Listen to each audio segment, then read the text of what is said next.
In second place, also for Aruba IT Ducati, the World Championship leader, Niccolo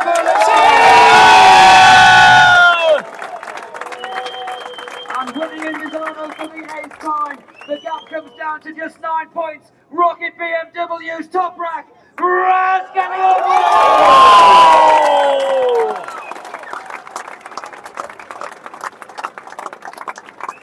Congratulations to the top three.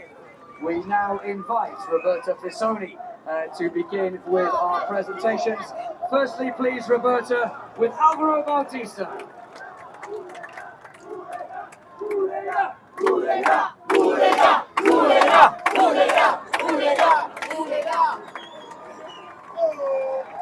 Congratulations.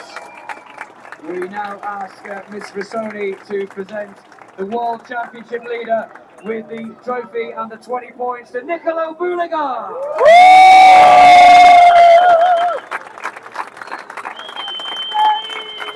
The race winners trophy and the winning team trophy will be presented by FIM representative Mr. Giovanni Coppioli.